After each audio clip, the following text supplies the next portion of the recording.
Going live, going live, going live, going live. Hi, welcome, ladies and gentlemen, boys and girls, everything in between, whatever you identify as. This is Griever back here, bringing you guys another Shuumatsu no Valkyrie chapter live reaction stream thingamabob.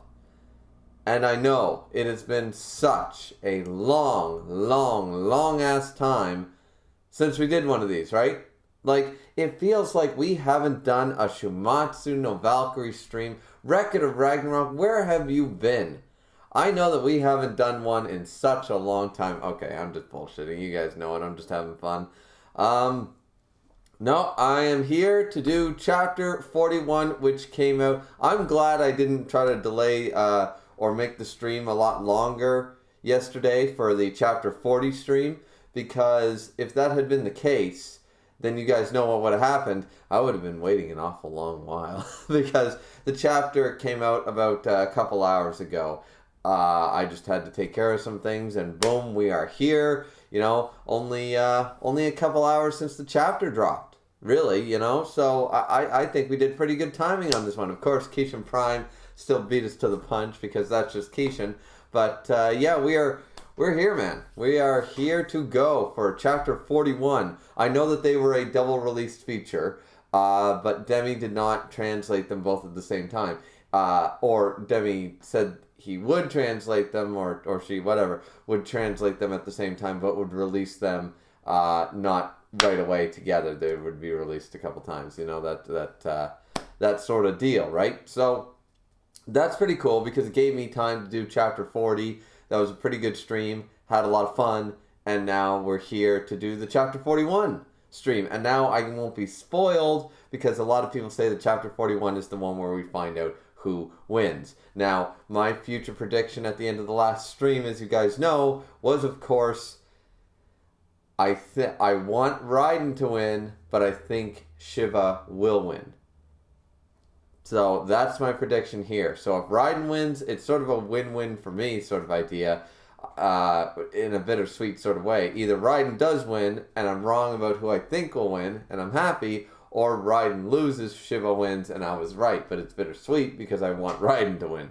So, right? I know some of you have already read the chapter, I'm sure, and a lot of you already or read the spoilers, so you know who won.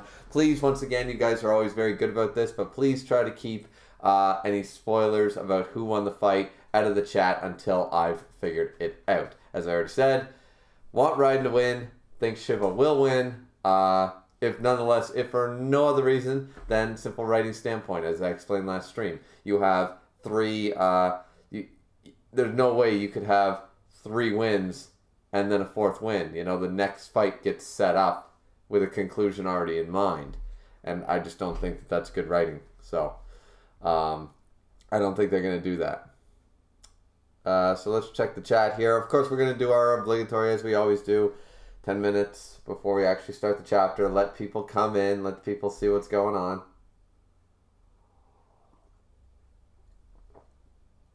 Dragon's Rage. One of my moderators in here says, Yo, what's up, Dragon's Rage? Glad you could make it. Solo Warriors in here says, Hi. Hi, Solo. How you doing?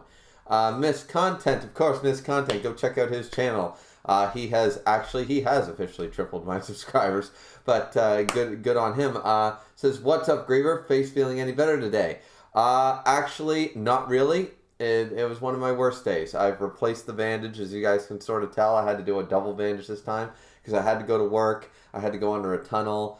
Long story short, my pants are ruined, my boots are ruined, my jacket's ruined. I was crawling through pipes on my hands and knees like I was in a goddamn, like, war zone, and through mud and dirt and grease and oil and shit and metal. So, as a result of that, I really hurt. Well, I didn't hurt my face, but I certainly aggravated it. I didn't help it any. It wasn't resting. So, I've taken some pain meds, and you know, I've been slowly sipping on a beer. This is my 2nd or 3rd beer. So I'm just slowly sipping on it because I do have to work tomorrow as well. So yeah. But thank you, miss, for asking how my face is feeling. No, it is healing. It is looking a lot better. A lot of the redness went down. You know, it is starting to close in. Because the worst part is, the reason I have this bandage, it's not just a cut, guys. It really, like, pierced and, like, opened, not to be too gross.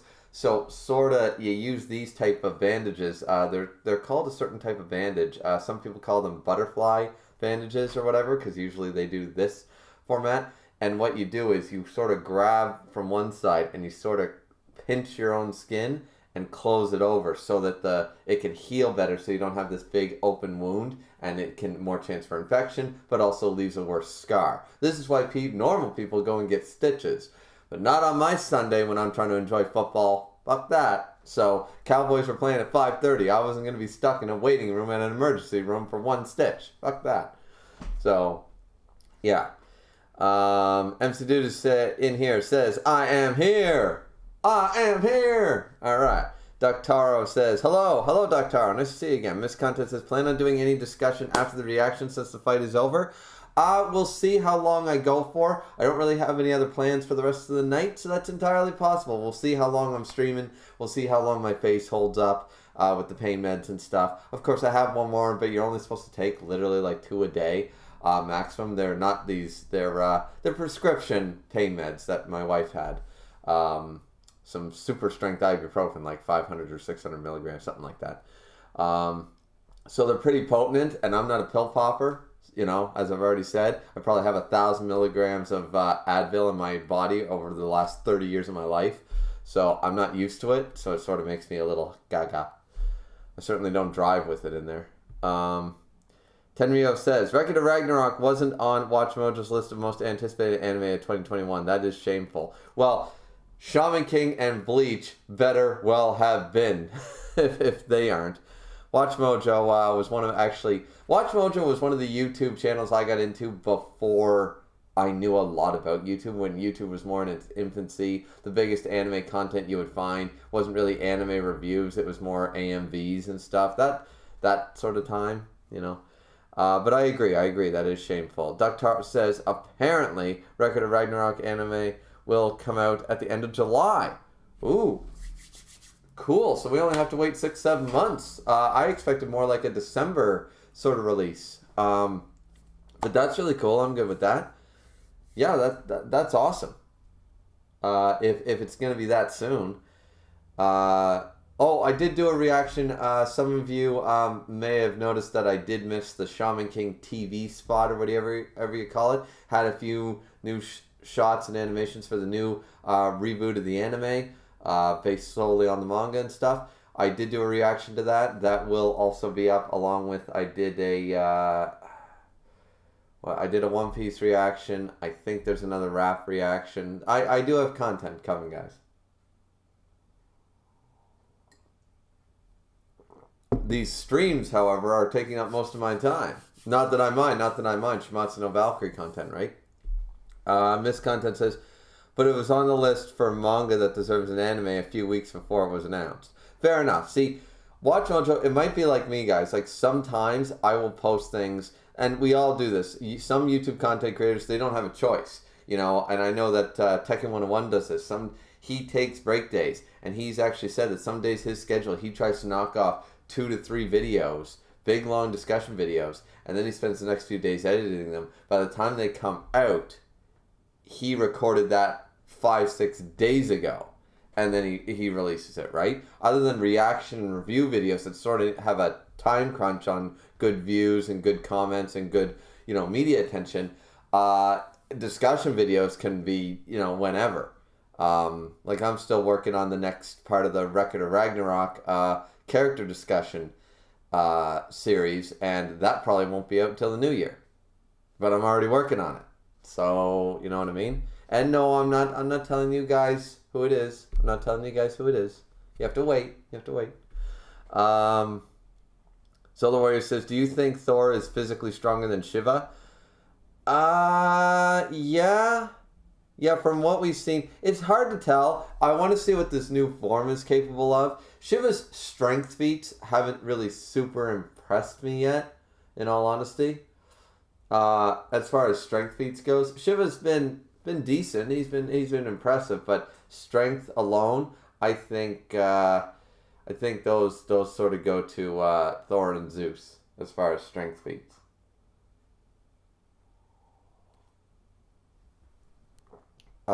Solar Warrior says, I think so, yeah.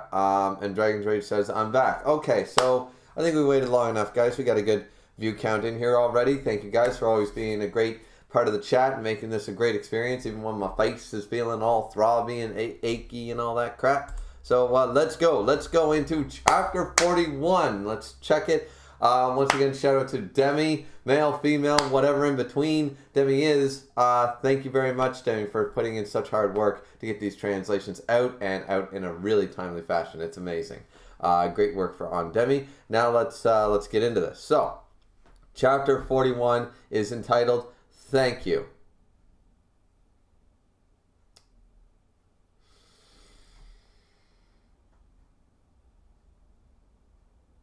Yeah, Shiva's won.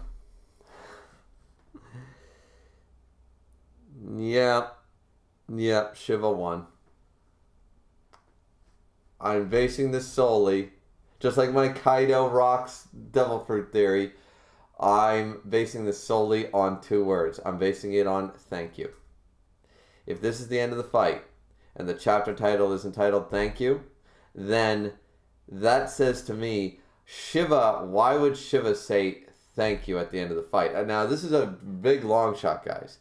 But I'm imagining that Raiden, while at the end of the fight, losing, will say, once he's about to die, will tell Shiva, thank you for allowing me to finally go all out. I had an amazing fight. The first time I was able to go all out and surpass my limits and use all my body, all my strength to do something.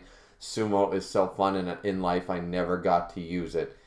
This fight let me use it. I couldn't ask for anything more. Thank you.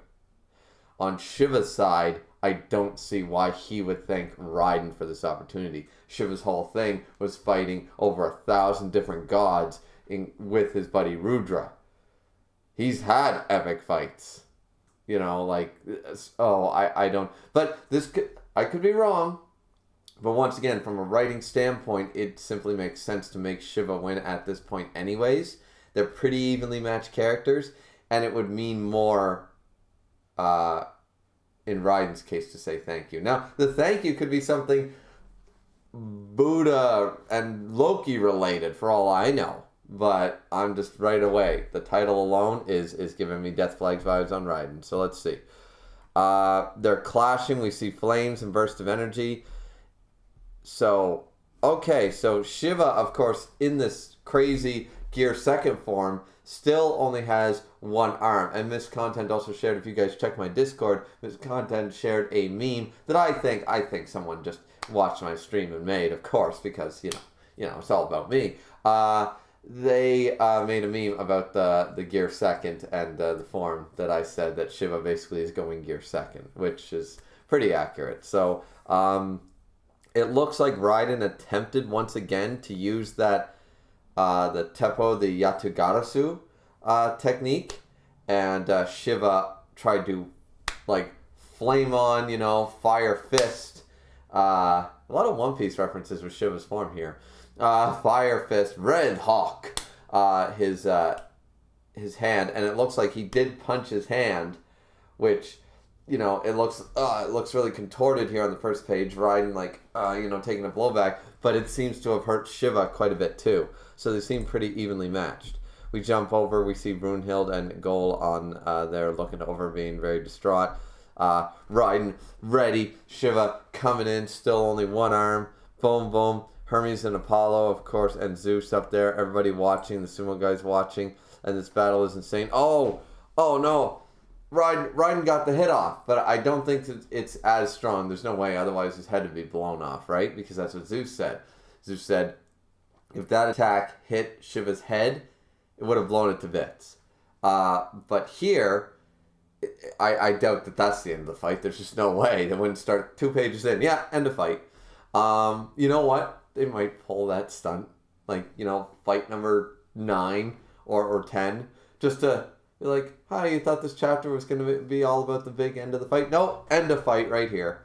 That'd be kind of cool, and then they go off into some more of the side plot stuff. That it would be a big shock value. People would be like, "Wait, what? They really did that?" Because it goes against, once again, a lot of things I say as from a writing standpoint. But one of the best things about writing standards and standpoints and how you structure a story are based on what other people believe is good structure for a story. The greatest books of all time, Lord of the Rings and The Hobbit, are not written by a good standard. There was many discussion about that it took, but nobody since or before should ever write a story quite like that, because the format is wrong. Like, he breaks the rules, basic rules of writing structure, and you're not supposed to do that. Tolkien did it because he's Tolkien, but here I'm just saying, like, it would be very interesting if something like that were to happen. If we started a chapter off 3 pages and boom, end a fight. It goes against how mangakas do it, but once again, rules are there to be bent, some broken, But let's see, the shot on the face. I'm imagining, once again, I don't think, it might not be like a full power Yatagarasu. It looks like it hurt. Oh, he probably couldn't get it off full form, because lower in the panel, Shiva also managed to smack Raiden right in the gut, so right in the abdomen, like boom. So he was probably like, I got it, and the momentum was stopped because he's pushing him back. So he's like, hit, so it probably helped some of the blow. Raiden looks like a big L with that blow. They're both reeling. They're both reeling back. Shiva looks like he's smiling. It looks like he got the upper hand in that particular exchange. But Raiden's coming in with his other hand, and he's ready to go. Alright, so at the bottom of this page, on the bottom of page 5, we get some more the main Hindu gods there. That really Shiva? From the crazy looking fire toad troll orc looking thing.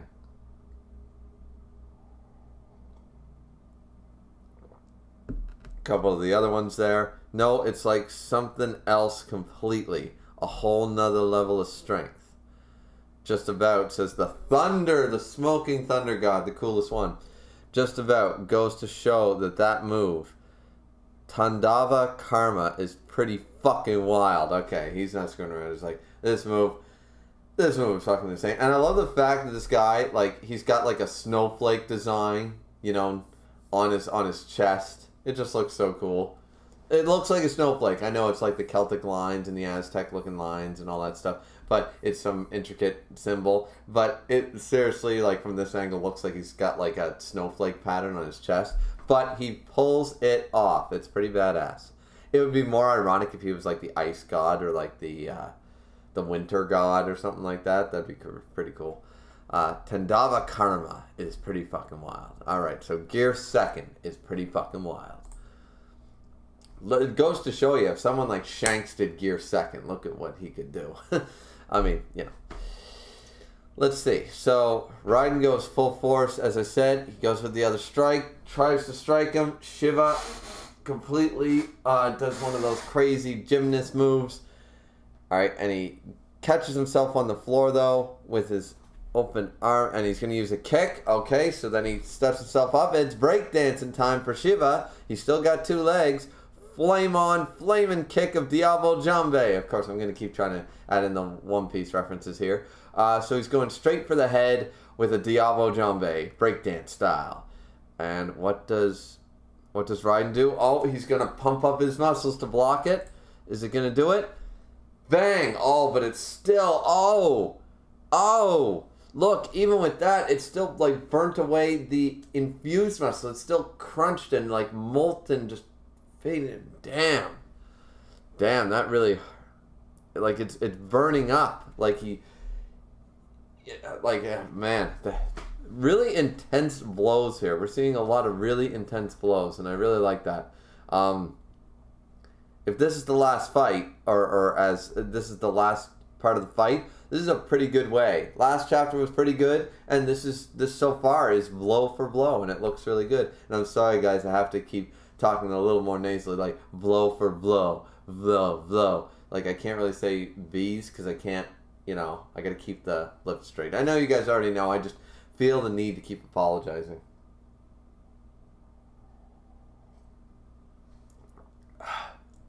It's the Canadian in me, right? You should see me trying to eat today. Let's see. So we have Raiden, as I said, looking really like almost shocked, like he thought that would block it, but it got damaged, like he might not be able to do that again. We have Gull here. Raiden's body is burning. And Brunhild says, no matter how much he tries to protect himself with his muscles, those attacks from Shiva will char his flesh and burn it away. Alright, so that's what happened. That's why it looks like that. It looked like ingested and congealed with blood, but it burned, it like just incinerated it. It's like, yeah, okay, you stopped the blow, but I still incinerated where the impact happened. Because, I mean, he's got like an elemental attack plus a physical attack here. So it's not like his muscles give him any type of like elemental defense against, the element. Well, the elements, elemental defense elements. Brunhild is here, looking fierce. Now, some people tell me that her name's Hildegard. I've been still calling her Brunhild, but that's from the translation I was reading the whole time. And really quick, I guess I'll just look that up to see if that's like just another name, if that's the same. Brunhild is also known as Brunhild. Brunhild is a powerful female from the Norse tradition. She's a shield maiden of the Valkyrie. Okay, so some people told me that I was pronouncing that wrong as well, that it was Hildegard, but I think it's still supposed to be Brunhild. But maybe I misunderstood what someone was trying to tell me before. Maybe they were speaking about somebody else, and I just thought they were talking about Brunhild. But anyways, so let's see. Going back, yes, the longer this fight goes on, the more of his muscles Raiden will lose. Yeah, by the looks of that, it's going to be every time Shiva goes flame on, boom. Even if Raiden manages to successfully block it, it's still going to burn that away, and that's not going to recover. So basically, the odds are against Raiden now, says Gull, but Brunhild doesn't say anything and just keeps watching. All right, so we have Shiva and Raiden still squaring off. We have Ares and Hermes, and Ares looks confident. Phew! If Shiva keeps on the offensive like that, it'll be his win for sure, right? And I'm going to imagine that doing these attacks to singe it, Zeus or Hermes is going to say, but it's burning away Shiva's own body at the same time. He's also taking damage. He's burning himself too hot inside out. Just like Blueno and Rob Lucci told Luffy that he is shortening his lifespan by doing this. Like, yeah, you can do it because you're rubber, but it doesn't mean it's not. You will have other organs, your heart, your lungs, your muscle tissue. They're still suffering. Now, of course, he managed to defeat these weaknesses later on in the story, but when it was a new technique, Luffy throughout the story has been shortening his lifespan like crazy, and Shiva right now is burning himself up for the sake of power.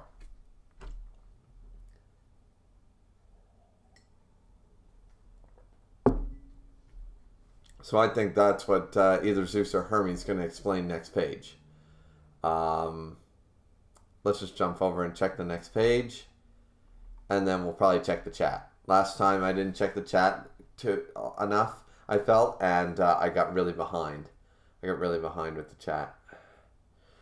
Sorry guys, just gotta make sure that she's not...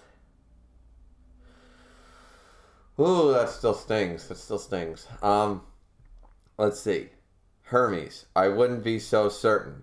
Alright, so it's gonna be Hermes explaining. That move is Shiva's ultimate secret technique. It seems he forcibly stimulates his own Atman, which we talked about last chapter, is basically spirit energy, soul energy, that sort of idea, causing it to combust. His god key, if you will. If Viv's in here, he'll hate the DBZ reference. Causing it to combust. In this state, will he not eventually burn out?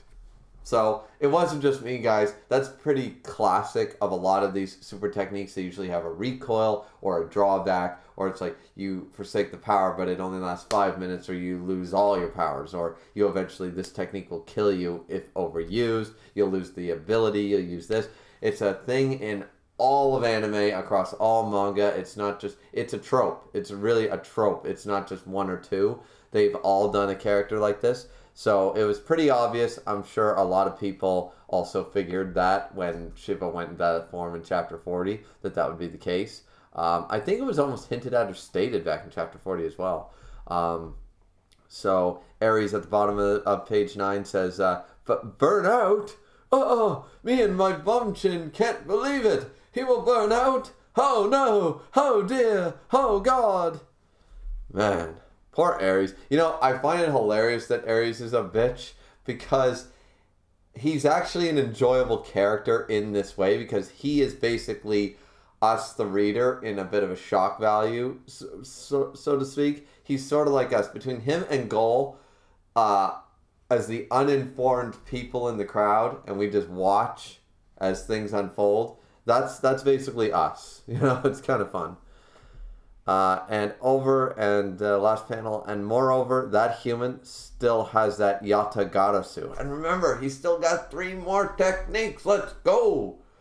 Let's go. He's got 4. Shiva's got 1. Let's see. He might not get a chance to use them all. Or maybe he won't be able to. So this implies that when he was striking before, both of those strikes, the one that hit the fist and the one that he hit him in the face and stuff, were not the Yatagarasu.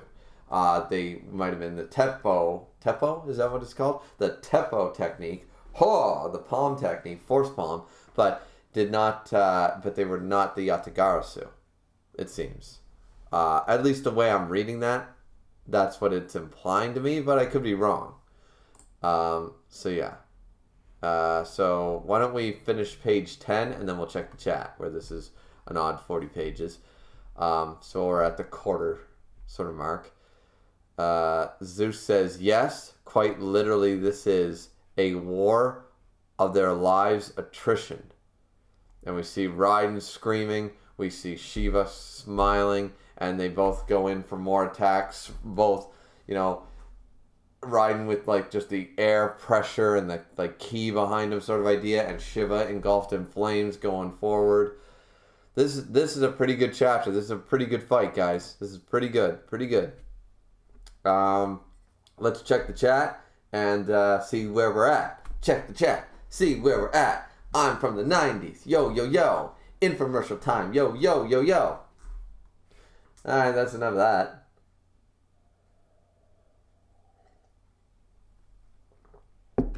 Let's see. Okay, Miscontent says, Shiva's had more speed feats than strength feats. I agree. Yeah, speed feats. Solar Warrior, a couple messages retracted. Miscontent says, haha, I had a similar reaction to finding out the title. Oh, really? Okay, so it's not just me, guys. It's not just me.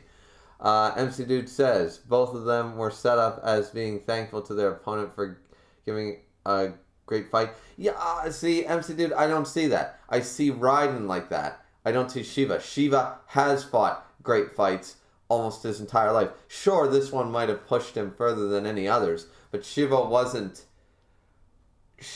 isn't Thor. You know, Shiva's not Raiden. These guys suffered for years because they couldn't do it. Shiva was content with not being the strongest. Shiva was content with never... He's not a war god. Shiva isn't... Even though he's the god of destruction, he's not out there like, finally, I've never felt this sort of like happiness before in my life. I can finally fight. You know, that's a Thor thing. That's a Raiden thing. It's not been clear that that's a Shiva thing. So I would argue that Raiden is way more in that boat. Not that Shiva can't be. It's just that it's way more like, if you're going to percentagize it, it's like 75-25. Raiden on the 75, right? Solar Warrior says, do you think Thor is physically stronger than Raiden? Retracted my previous messages because I typed Shiva instead of Raiden. Oh, do you think Thor is physically stronger than Raiden? That'd be a good strength contest. That'd be a good one. I don't know. I still think Thor is probably physically stronger, or they'd be of equal footing. Yeah, Raiden has pulled out some crazy strength feats here. Kishin Prime says, I'm here earlier this time. Yeah, Kishin's in here to see my reaction. But also, definitely, guys, go check out after. I mean, don't leave my stream yet. But afterwards, go check out Kishin Prime's reaction because he did a reaction. It's already posted on his channel. Go check that out. Solar Warrior says, I do think Thor is physically stronger. Thor was set up as Lu Bu was almost like too weak of an opponent for him, really. But Thor finally got to enjoy a fight, too. But I don't think we saw Thor. We saw Thor use his strongest attack one time. But who's to say he couldn't continuously use it, you know?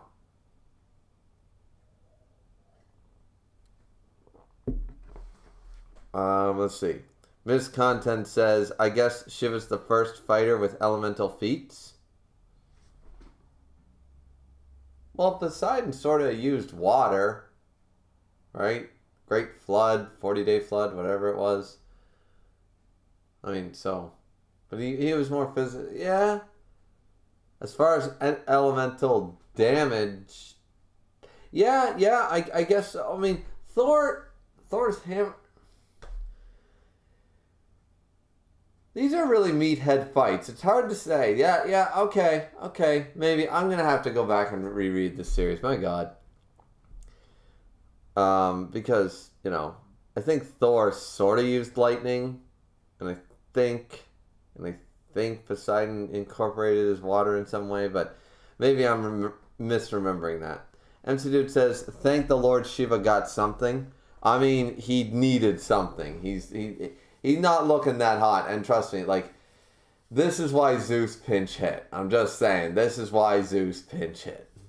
Dragon's Rage says the artwork is looking great. Oh yeah, the artwork, I don't comment on the artwork near enough, and that's my fault, guys. This artwork is absolutely fantastic. This artwork for this chapter, but not only for this chapter, for the previous one, for a lot of the chapters since. The artwork in Shuumatsu no Valkyrie, especially the way they can contort character faces, they look so grotesque in some shots, I think is really a great testament. I think it's some of my favorite current running art. It's really, really good. Because I also really enjoy the character designs. You know, one of the things that we've talked about on the One Punch Man streams is, yeah, Murata is an incredible 11 out of 10 artist. But because they're based on one's character models, which I don't really care for the most part, Murata can only do so much with them, and I don't particularly care for the character designs in One Punch Man. Not that they can't be looking badass, but I would argue that I love Kubo's, the Bleach character designs look cooler. You know, Murata drawing Bleach, for example. It would look way better than all the characters in One Punch Man. Same with this. Shuumatsu no Valkyrie has character models that I really think can look really menacing, really freaky, really cool. The diversity is there along with the art quality. So I really like that. So Doctaro said Thor still have electricity. Yeah, that's what I was saying. I forget if he incorporated it or used it, but I'm sure he did. Chubb's in here saying, yeah, the art for these two chapters is some of the best in the series. Some of it is really, really nice. I still think that some of the other shots, like some of the shots in the Sasaki fight against Poseidon, those were really nice shots. Those were really nice. Chubb also says, yet again, fuck Ares. Fuck Ares. So we've got like 12, 15 people in here and only 3 likes, guys. What are you doing? Plug that like button. Jesus. Unless it's full of, I got 15 people in here. I got like 12 dislikes and 3 likes. That's possible. But still, if you're enjoying the stream, don't forget to hit like. Miss Content says, Shiva was excited to fight since after round 1, but he's not been depressed from a lack of worthy opponents like Lu Bu, Thor, or Raiden. That's why I'm saying it's more in their wheelhouse. They have like more of a reason to be happy and to be thankful to their opponent for a great fight than Shiva does. At least I believe. You know, Shiva, has been excited to be a part of this, to beat on a human. That's more because he's very about humans, I feel, but we'll see. Dragon's Rage says, I think Raiden is physically stronger than Thor. It's possible. Physically stronger without the hammer. Let's talk about without the hammer. Maybe like in an arm wrestling contest, Thor Raiden. Then, okay, maybe Raiden has the upper hand there. Yeah. And that's from Ironheart. Ironheart also says, you think, and welcome Ironheart, you think Shiva can regen his arms? I think if he could have done, he would have done already by now. The moment he entered that form, he would have went into this crazy new like gear second form, and he would have regrown his arms. Maybe he would have grown 8 arms, you know? Like, he would have done something like that when he went into that form. At this point, I don't see him regrowing his arms. I think the damage has been done.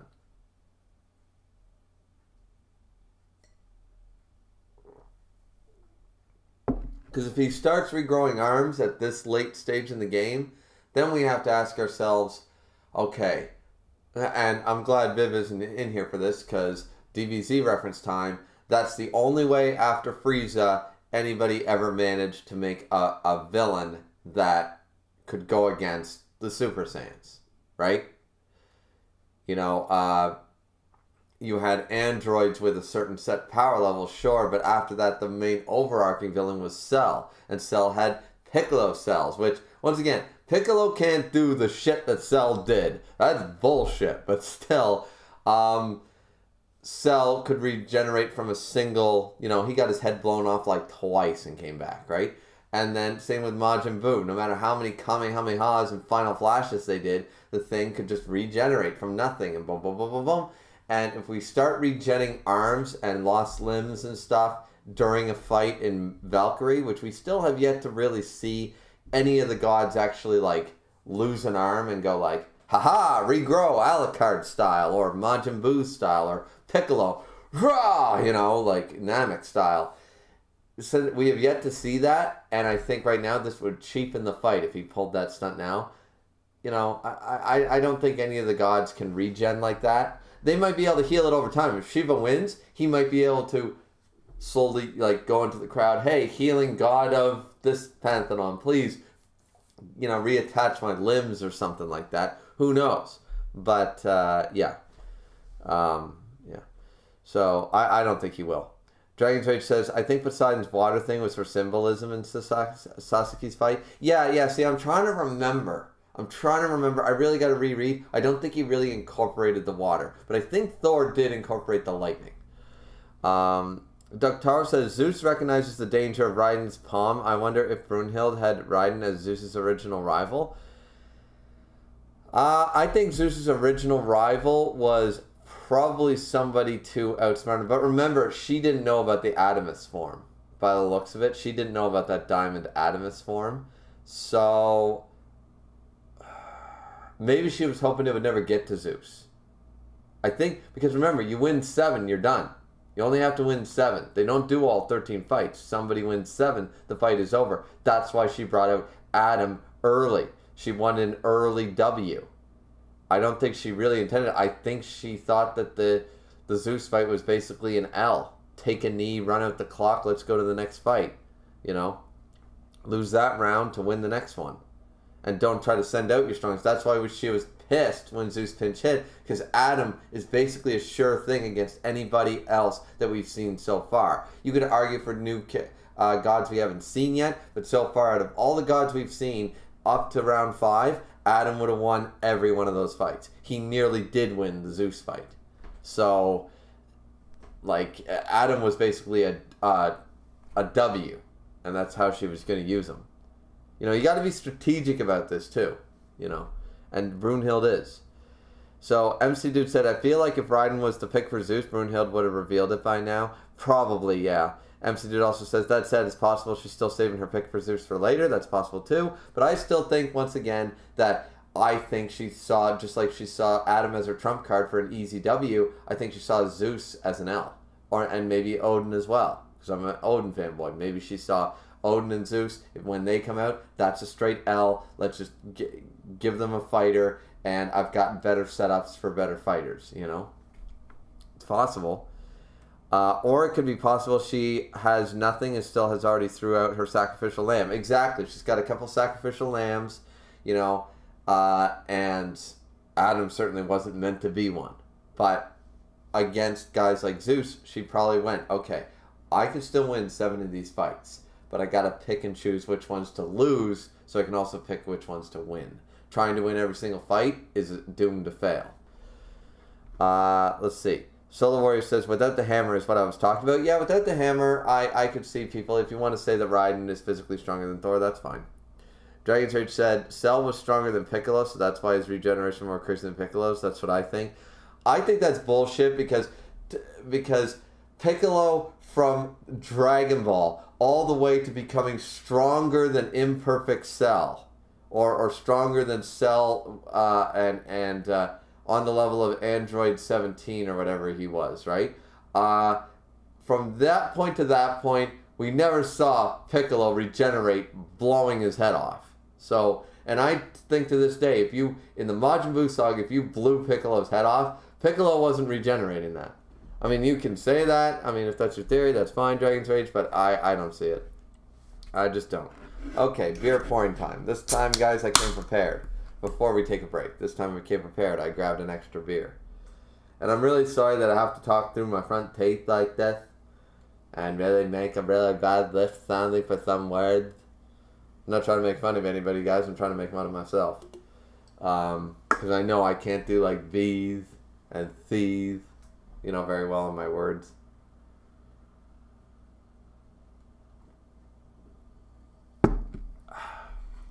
Okay, we're caught up with the chat. Let's just keep going with page 11 is what we're on. Raiden with his arm again. Boom! Muscle ball of craziness. That looks so painful. Shifts it all the way to his forearm. Is it going to be the Atagarusu? Shifting it from the bicep to the forearm. Now to the palm. Shiva shocked. Oh no, he swiped at him. He didn't Yatagarasu. He swiped at him. Why did he do that? He went, huh, to swipe at him. Did he hit him? It looks like he grazed him. Looks like there's blood there.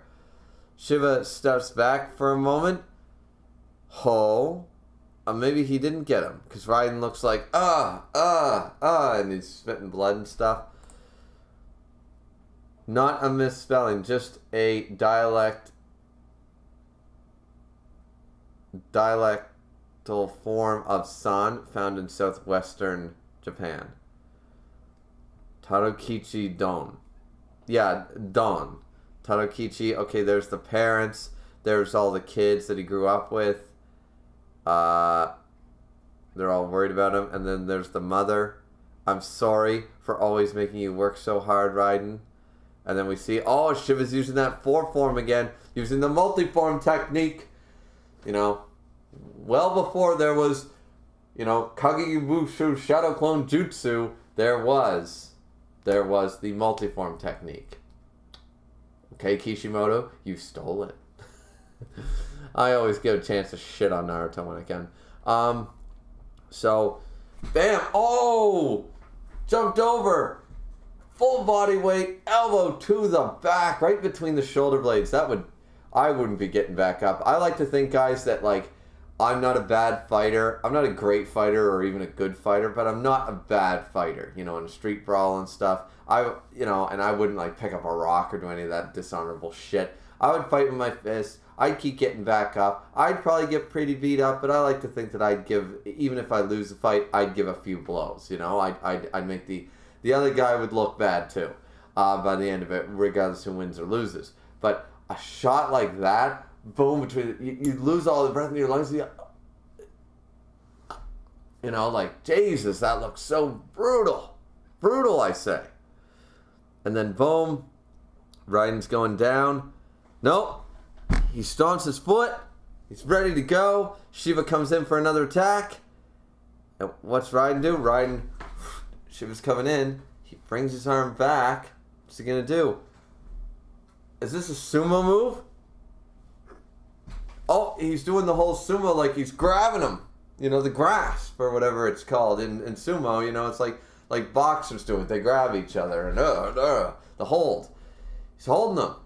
Rah! And he's got his hands free. And Shiva's like, wait, what? What? Shiva's like, and Raiden, but Shiva's on fire, so this is burning the shit out of him. This is burning him. Well, not the shit out of him, because he's not super on fire, but still, he's got the flames there, and he tosses him down judo style. Boom! And, of course, Shiva's going to do what he did before, catch himself on the ground and try to kick him. Does he kick him? Yeah, oh, he kicked him in the face. He got, boom, Diablo Jambade in the face. Raiden took a heavy blow there. A hard counter, but Raiden's still holding in there somehow. Everyone's saying Raiden, he's done for. And then, of course, there's the master. You morons! The hell's all that bitch moaning and complaining for? Take a good look at Raiden! I love this dude. This dude is awesome.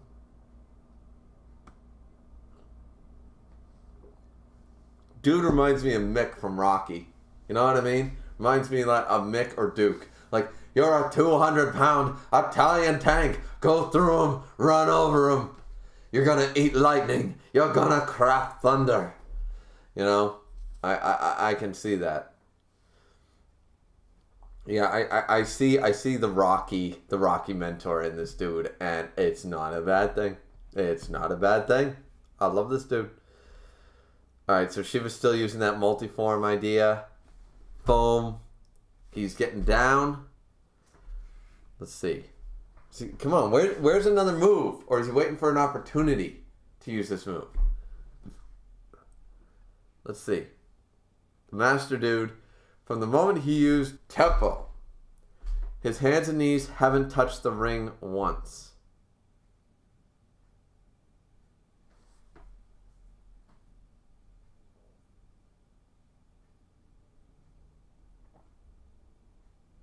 Is that true?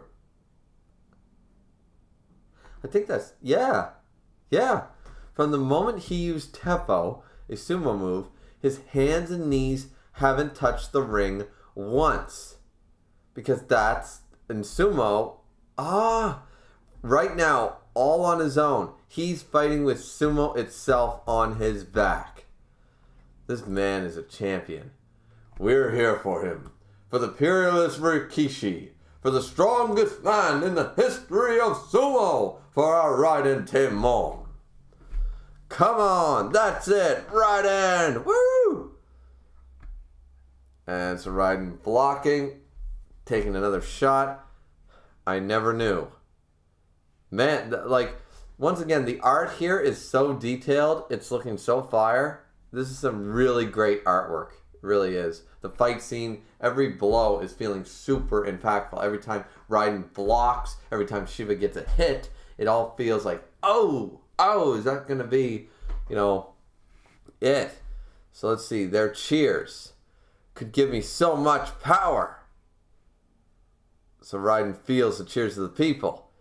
He goes inwards. He headbutts Shiva's elbow. Shiva, fuck, goes backwards. Completely shot back. Oh, and the arm that he was that was crushed before, the arm, it's finally burnt off. He burnt off that arm, and it looks like Shiva's back arms. They are actually like slowly. They seem to be slowly chipping away. They look shorter, so he is burning himself too hot. Shiva, body crumbling. Oh, in a grand firm in Dublin, the Shiva, the body, it's crumbling. Oh, aye. Terrible thing, yeah.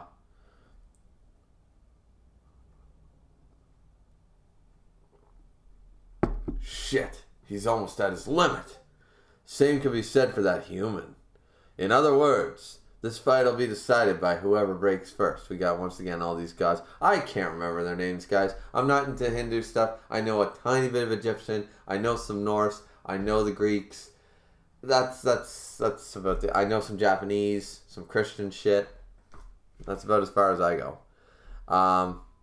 So me remembering these names, it's just not going to happen.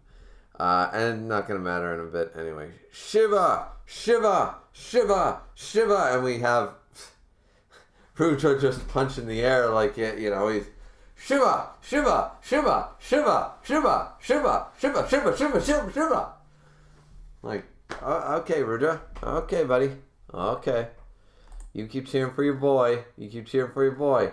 No matter what, you better not lose. Better not lose. Better not lose. Doing that shit. All right. You got to feel good for Rudra. Because Rudra's like, he wanted to be the strongest. He just dragged Shiva along. And at the end of the day, Shiva was the one who beat him. You know, he knew he couldn't win.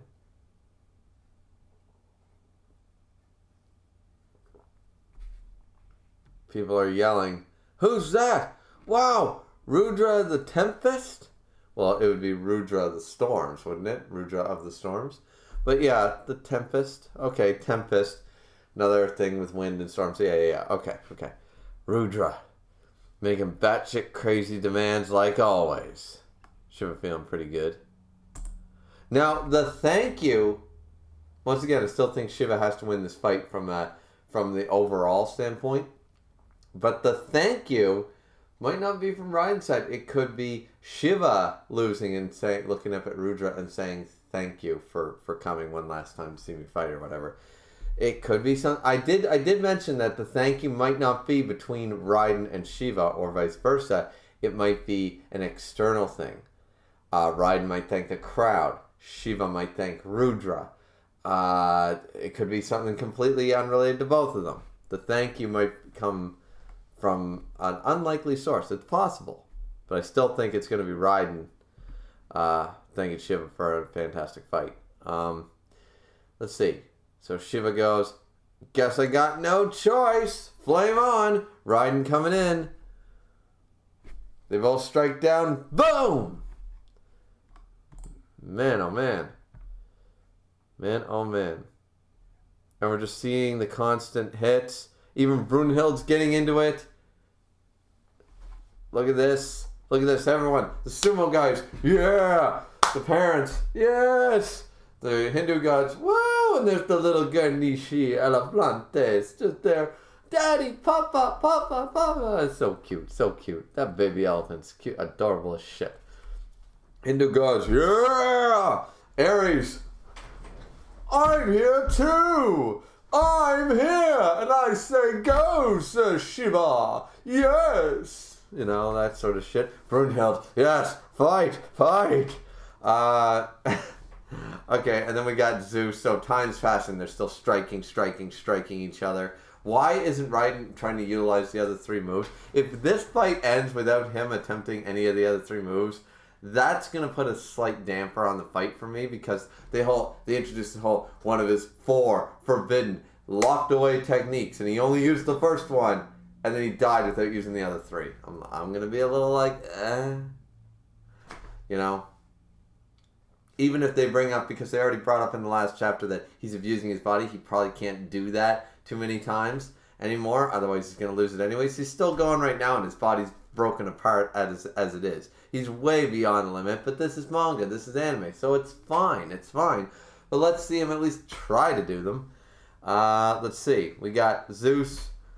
Woohoo! Woo! Let's go! Okay, Zeus having a good time. And Hermes having a musical orgasm over there. Yeah, Hermes is probably the strongest god next to Zeus. Hermes is the strongest in the Greek gods. Hermes is, or most of the gods. Hermes is stronger than almost all of them. You know, I just have this feeling that Hermes is like super fucking strong. You know, like sort of like if you had the Yonko, okay, this might be a bad example for people to say, "Oh, Admirals 1v1 the Yonko." No, they don't. But if you have the 4 Yonko, right, and then you have the 3 Admirals, if the Yonko were people like Odin and Zeus, then the Admiral would be Hermes. Like, Hermes would be Admiral. He wouldn't be quite there. He's in the bracket, but just not on that tier. You know, just slightly below it. So, I still got some feeling from Hermes. But yeah, that musical orgasm of his is fantastic. I hope one day that I can lurch forward so great with a violin and be in musical bliss like that. So, yeah, before we continue, it's a good time to check the chat again. Yeah, we're on page 23, 24. So, a good time to check the chat again. And then going to take a quick bathroom break. All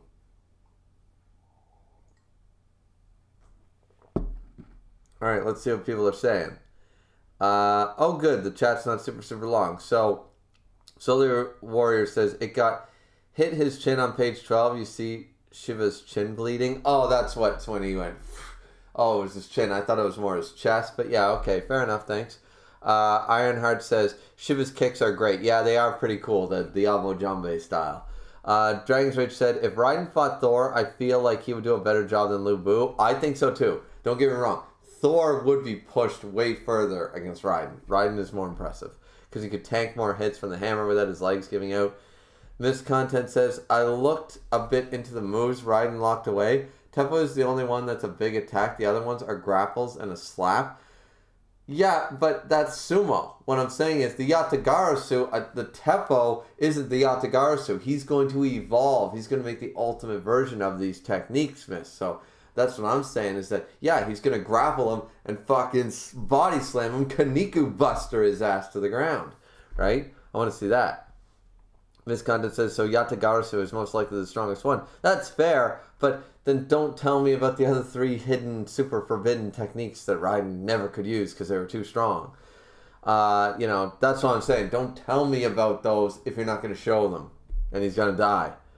Dragon's Rage says, a slap or a grapple from Raiden would still be devastating as hell. That's what I'm saying. MC Dude said, feels like this one chapter has more fighting than every other chapter except maybe the one before. There's a lot of fighting. I really like this chapter. I'm assuming this is going to be the longest fight, like timed. Like, doesn't Brunhild always do a timer? Like, don't we see how long the fight, or they do that title card? Fight lasted this long. I think either this or the Herc fight's the longest. Reinhardt said, Chapter 38 had a lot of fighting as well. That's true. Miss Contents is still a bit disappointed over only seeing 3 of Heracles' labors. That's true too. You do make a good point. Is that Heracles had 12 labors, but we only saw 3 of them. And at the end of the day, he's like, we never saw the other 9. So you do make a good point. They might not show it. And that does put a damper on the Heracles Jack fight as well. But see, he had a reason to go, okay, I used a couple of labors that didn't do much. Let's just go all out, because with Heracles, he's in constant pain, like Raiden's body breaking apart from using a single labor, and he needed to try to finish this with his strongest. He couldn't waste time. He couldn't use all 12, which, once again, I sort of say is bullshit. Like, it was such a handy... Alright.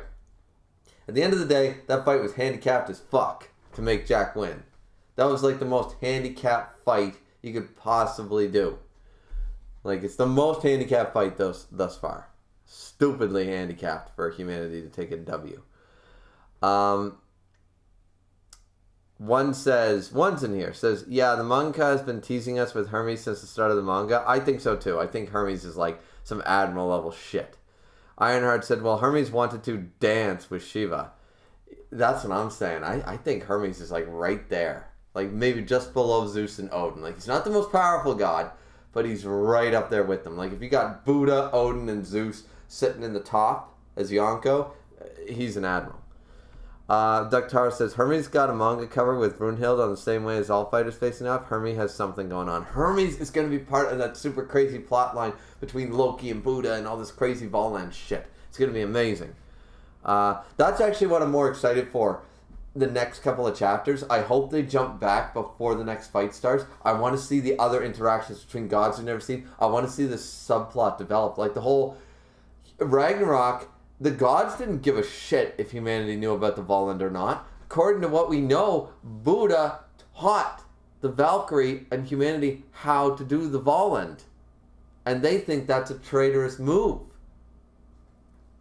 So they literally were going to go in there and be like, we don't care if it's fair. We're just going to kill you. And Buddha went, no, I'll teach them the Volund. Right? Like, that's a whole nother thing, right? Like, so there's a lot of really great, like, 3-dimensional storytelling other than just, a Rocky movie every fucking, 10 chapters.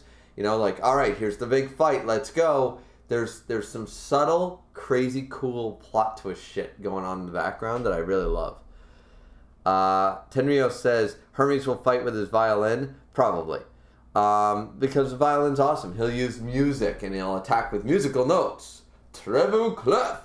Boom. That'd be cool. If it was sound-based, it'd be so cool. Uh, and Andrezje.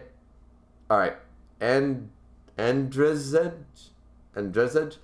Sorry, I'm really mispronouncing your name. I'm very sorry about that. Says greetings. Welcome to the stream. I'm sorry I can't pronounce your name. Dragon's Rage says, I mean, Jack won with cunning and intelligence. Jack won with bullshit abilities that were never introduced up to that point, and Herc was handicapped as shit. Don't kid yourself. Dragon's Rage says, who do you think Hermes will fight if he does fight? Brunhild. That's who. Him and Brunhild will have a go. All right, so we're caught up with the chat, and we're gonna take a very, very short break. I'll grab another beer so I can top this one off.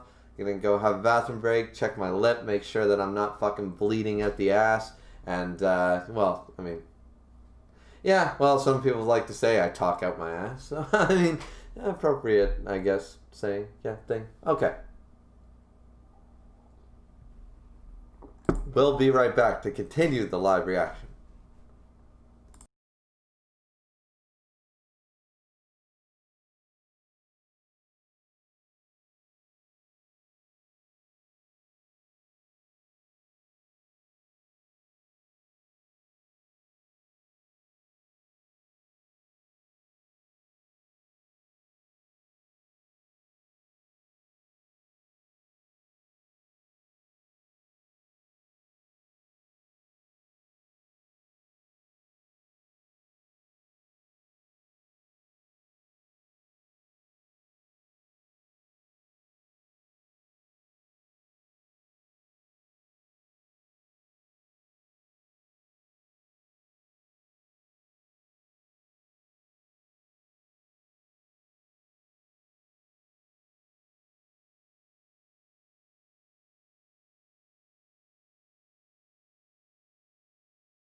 Alrighty, I'm back. Let's check the chat really quick once again while I top up my beer, and then we will go back. See, this is why I don't like leaving. I hate that I leave, but I gotta take the break, guys. I gotta check my face, and I always gotta, take a pee break and stuff, and I find I like drinking beer and talking on stream.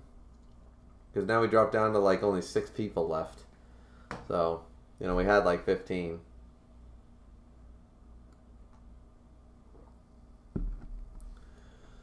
So I always hate to leave because I know I'm going to drop, but oh well. It is what it is. Let's see.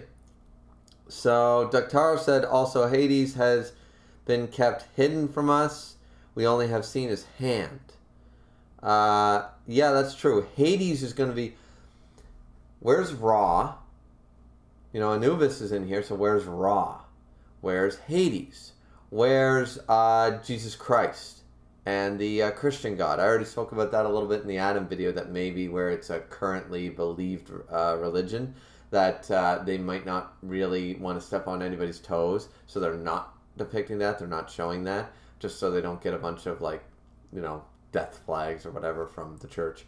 The Vatican wants to shut down Shuumatsu no Valkyrie.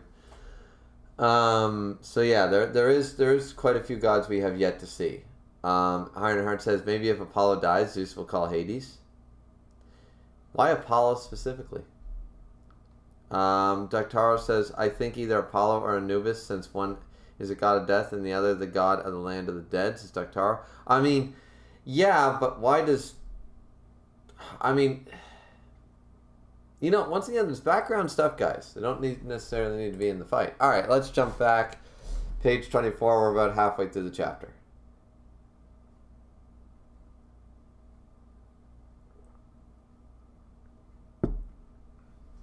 So the artists are going crazy, drawing this amazing fight between Raiden and Shiva here on page 24.